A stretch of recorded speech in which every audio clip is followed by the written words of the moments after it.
अगर हनुमान के पास सच में इतनी शक्ति थी कि वो अकेले फ्लाइट से लंका जा सकते थे, वहां आग भी लगा सकते थे और बहुत कुछ कर सकते थे, 2-4 हत्याएं कर दी, कई लोगों को मारा पीटा, सीता जी से संदेश लिया, वापस लौट के आए। जो आदमी पहाड़ को हाथ में उठा के ला सकता है, वो सीता जी को भी ला ही सकता था। फिर युद्ध की जरूरत ही क्या थी? तो बहुत तार्किक सा प्रश्न है ना। हाँ, मैं उसी पे आ रहा हूँ। अब तनाव मत लीजिए, सतयुग ही है, कलयुग नहीं आएगा, युग सतयुग ही चल रहा है। तो तार्किक प्रश्न ये है कि हनुमान जी सीता जी को ला सकते थे और तब बिना युद्ध के मामला सुलझ जाता। कम से कम हजारों लोग ना मरते युद्ध में, जो हजारों वानर या भालू या अन्य प्राणी। हरे कृष्ण। अभी पिछले कुछ दिनों से बहुत लोग हमको ये वीडियो भेज रहे हैं और बता रहे हैं कि प्रभु अभी इसका जवाब दीजिए, क्योंकि ये बंदा हर बार कोई ना कोई वीडियो बनाता है, कोई ना कोई प्रश्न रख देता है और फिर हम सब की आस्था को ढीले कर देता है कि हमें लगने लगता है कि क्या सच में ऐसा कुछ है। ये बंदा इतना बुद्धिजीवी है, इतना पढ़ा लिखा है और अगर इतने सारे लोगों को IAS बना के बैठा है और ये सब कर रहा है, तो इतना बुद्धिजीवी इंसान अगर कोई प्रश्न कर रहा है तो ज़रूर कुछ होगा उसके अंदर। और जब ऐसे बुद्धिजीवियों के मुंह से हमारे शास्त्रों के लिए, हमारी संस्कृति के लिए ऐसे प्रश्न, ऐसी टिप्पणियां सुनते हैं तो फिर हमारी आस्था ढीली होने लगती है और फिर हमको सोचने पे मजबूर कर देता है कि क्या सच में सनातन धर्म एक मिथ है? क्या रामायण महाभारत ये सब सच में मिथ है? ये क्या सब मनगढ़ंत बनाई गई कहानियां हैं? अभी देखिए, एक बात समझ लीजिए, कोई भी इंसान कब आपकी श्रद्धा को डगमगा सकता है? जब आप स्वयं उस पर अडिग नहीं हो। अगर आपको स्वयं को अपने सनातन संस्कृति का, अपने रामायण महाभारत का सही ज्ञान नहीं है, आप अगर स्वयं अपनी सनातन संस्कृति और अपने रामायण महाभारत का स्वाध्याय नहीं करते हो, तो कोई भी लल्लू पंजू इंसान आकर आपको ये सब तुच्छे से क्वेश्चन पूछकर आपकी आस्था को डगमगा जाएगा। अब इन्होंने जो प्रश्न पूछा है, इसके लिए कोई तार्किक बुद्धि की भी जरूरत नहीं है। कोई भी डम्ब से डम्ब इंसान भी सिर्फ रामायण को पढ़ता है ना, तो क्लियर आंसर इसका दिया गया है। इसीलिए हर वीडियो में हम प्रोत्साहन देते हैं कि कृपया आप स्वयं पहले स्वाध्याय कीजिए, फिर जाकर प्रश्न कीजिए। यदि आपने स्वयं रामायण नहीं पढ़ी है तो उस पर तार्किक प्रश्न करते ही क्यों हो? पहले स्वाध्याय करो, पढ़ो रामायण को, फिर बाद उस पर प्रश्न करो। अभी अब तक हम ये करते आए हैं कि हर प्रश्न का जवाब हम हमारी बुद्धि से देने का प्रयास करते हैं और ज्यादा अच्छे से समझाने का प्रयास करते हैं शास्त्रों की मदद से। पर इस प्रश्न में हम ये करेंगे, आपको सीधा सीधा शास्त्र से ही बताते हैं, जिससे आपको और ज्यादा अच्छे से पता चले कि शास्त्र को पढ़ना कितना आवश्यक है। इतना कुछ हार्ड नहीं है ये सब। यदि सिर्फ आप पढ़ना शुरू करोगे ना, तो सटीक रूप से सारे प्रश्नों के जवाब आपको 99% ऑफ द टाइम्स मिल जाएंगे। जैसे कि आज के इस प्रश्न की बात करते हैं। ये पूछ रहे हैं कि हनुमान जी के पास अगर इतनी ताकत थी, अगर वो पर्वत उठा सकते, ये सब कर सकते थे, वो सब कर सकते थे, तो फिर उन्होंने सीता माता को क्यों नहीं बचाया?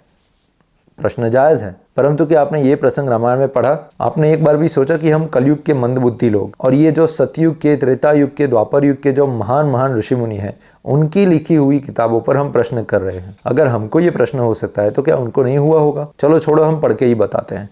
तो वाल्मीकि रामायण के सुंदर कांड के 37वें सर्ग के अंदर 39वां श्लोक है। यहाँ पर हनुमान जी और सीता माता की अशोक वाटिका में प्रथम बार मुलाकात होती है और हनुमान जी सीता माता को राम जी के आभूषण देकर ये विश्वास दिलाते हैं कि मैं रामदूत हूँ। फिर ये सब बातें हो जाने के बाद हनुमान जी बताते हैं, हे देवी, मुझमें पर्वत, वन, अट्टालिका, चहारदीवारी, नगर द्वार सहित इस लंकापुरी को रावण के साथ ही उठा ले जाने की शक्ति है।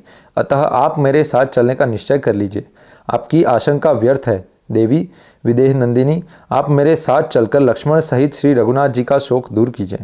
वायु के औरस पुत्र हनुमान जी को पर्वत के समान विशाल शरीर धारण किए देख प्रफुल्ल कमल दल के समान बड़े बड़े नेत्रों वाली जनक किशोरी ने उनसे कहा, महाकपि, मैं तुम्हारी शक्ति और पराक्रम को जानती हूँ। वायु के समान तुम्हारी गति और अग्नि के समान तुम्हारा अद्भुत तेज है। हे वानर युद्धपते, दूसरा कोई साधारण वानर अपार महासागर की पार की इस भूमि को कैसे आ सकता है? मैं जानती हूँ तुम समुद्र पार करके और मुझे ले जाने में समर्थ हो।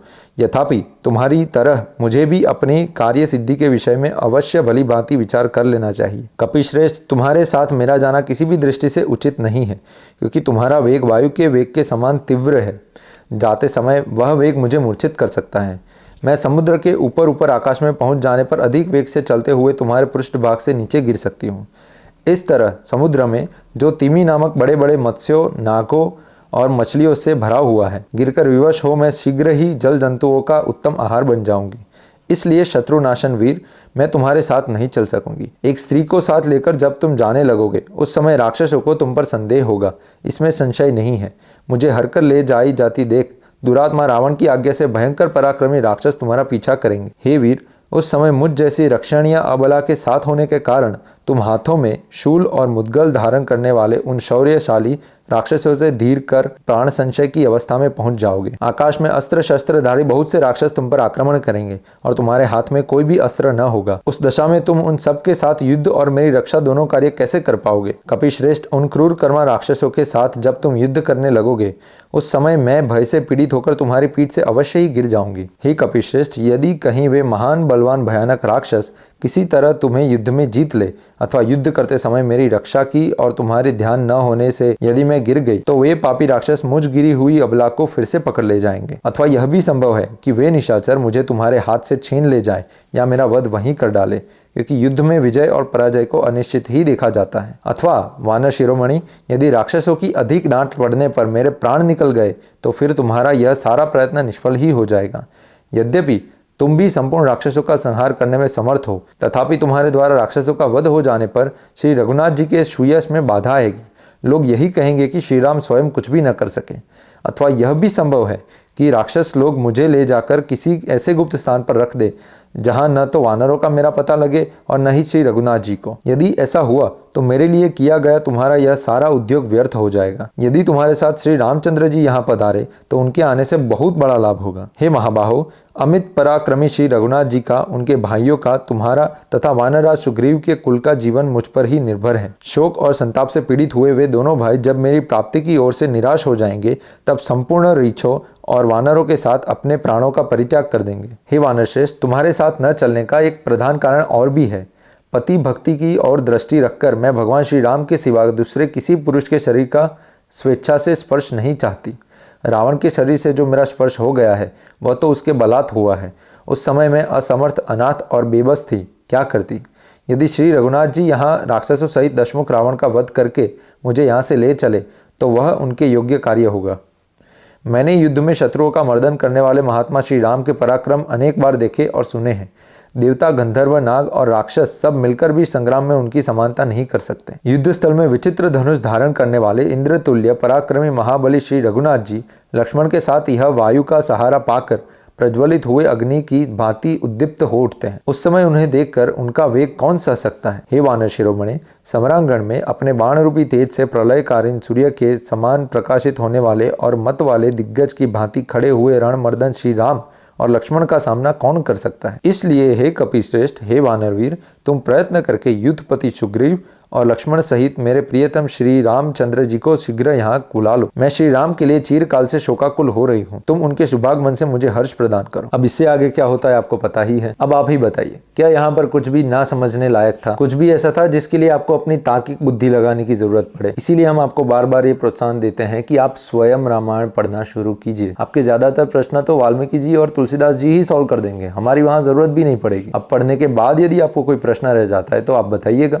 आप इसी वीडियो के कमेंट में डाल दीजिएगा, हम उसको भी लेकर वीडियो बना देंगे। एनीवे, ये सब खंडन मंडन तो होता रहेगा, पर हम आपके लिए आज एक खुश खबर लेकर आए हैं। हम सबको शास्त्र पढ़ने हैं, परंतु ज्यादातर लोगों के पास शास्त्र है नहीं, और चलो नहीं भी पढ़ने हैं, पर जब ऐसे लोग ऐसी टिप्पणियां लेकर आ जाते हैं तो फिर वो चेक करने के लिए कि क्या ये सब जो बोल रहे हैं वो वहाँ पर शास्त्र में एज इट इज़ बताया गया है या फिर कुछ और ही बोल रहे हैं, ये सब चेक करने के लिए भी हमारे पास एक ऑथेंटिक प्लेस होना चाहिए जहाँ पर जाकर हम कभी भी कोई भी शास्त्र में चेक कर पाएं कि यहाँ पर क्या लिखा गया है। और इंटरनेट पर ऑलरेडी बहुत सारी ऐसी जगह हैं जहाँ पर ऐसे शास्त्र मिल जाते हैं, परंतु उन हर जगह को चेक करने के बाद भी हमको लगता है कि उतना रिलायबल सोर्स नहीं है। तो फिर हमने ये ठाना कि क्यों ना एक एजुकेशन की लाइब्रेरी बनाई जाए जिसके अंदर कोई भी इंसान आकर सारे शास्त्रों को चेक कर पाए, कभी भी उनको ऑनलाइन पढ़ पाए और चेक कर पाए कि क्या ये जो लोग बोल रहे हैं वो क्या शास्त्र में वहां पर ऐसा लिखा गया है। तो हमने इस एजुकेशन लाइब्रेरी को बिल्ड करना शुरू कर दिया है, जिसके ऊपर आप ऑनलाइन ही सारे शास्त्रों को पढ़ पाएंगे। वहां पर डायरेक्टली सिलेक्ट कर पाएंगे कि इस कांड में, इस सर्ग में, इस श्लोक में कहां पर क्या दिखाया गया है। वैसे ही सारे पुराणों में से आप चेक कर पाओगे, संहिताओं में से चेक कर पाओगे, सूक्तों में से चेक कर पाओगे। ऐसे हजारों जो शास्त्र है उन सबको हम एक जगह पर इकट्ठा करने का प्रयास कर रहे हैं, परंतु इन सबको स्टोर करने और बिल्ड करने के लिए भी बहुत बड़ा खर्चा आ रहा है, जिसके लिए भी बहुत लोग सहाय करने के लिए आ रहे हैं, परंतु अभी भी उतना काफी नहीं है। इसलिए हम आप सबसे प्रार्थना करते हैं कि यदि आप कोई भी सहाय कर पाए तो कृपया आप इस UPI पर अपनी बनती हुई लक्ष्मी सेवा को प्रदान करें, जिससे हम इस प्रोजेक्ट को बिल्ड कर पाए और आप लोगों के लिए ये वाला जो एजुकेशन लाइब्रेरी का जो हमने प्लान बनाया है वो हम सक्सेसफुल कर पाए। इसके लिए हम अलग से सेपरेट वीडियो भी बनाएंगे कि क्या प्लान है, एग्जैक्टली क्या है, परंतु हम आपको ये खुशखबर देना चाहते थे तो बता दिया आपको। एनीवे, चलिए फिर मिलते हैं अगली बार एक नया वीडियो लेकर, तब तक तब तक क्या, दाल रोटी खाओ और हरी घूम खाओ।